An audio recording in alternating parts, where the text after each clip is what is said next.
Yeah, and what we really want to look at is that average return. So what we're talking about is index funds, and we really like index funds instead of picking stocks because in an index fund, especially the one that we look at, a total stock market index fund, it has a slice of every openly traded company in the market.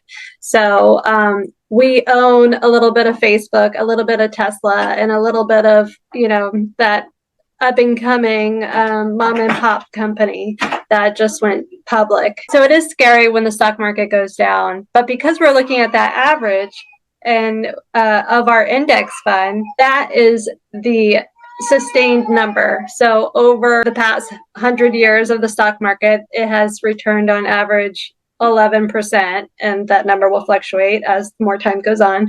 But that's the average return. So even within, 2020 and everything was down, like the average return is 11%. That kind of relieves a little bit of risk. It relieves a little bit of like nerve emotions that you're looking, wanting to invest in the stock market and it's going down.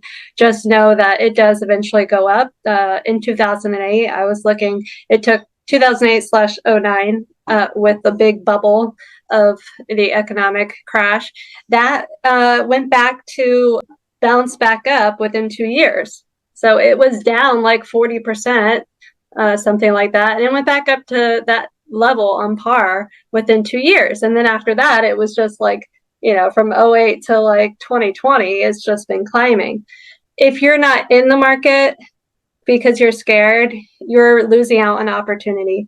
When you look around and you see the people that are in the market, they are the ones who's like winning at this game, and we're by the sidelines trying to say like, why can't I? Well, you know what, this is why. It's because you're probably scared to do it.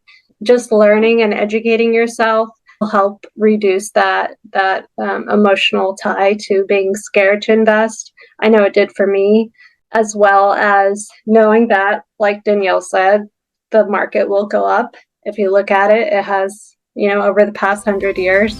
I know it's really exciting.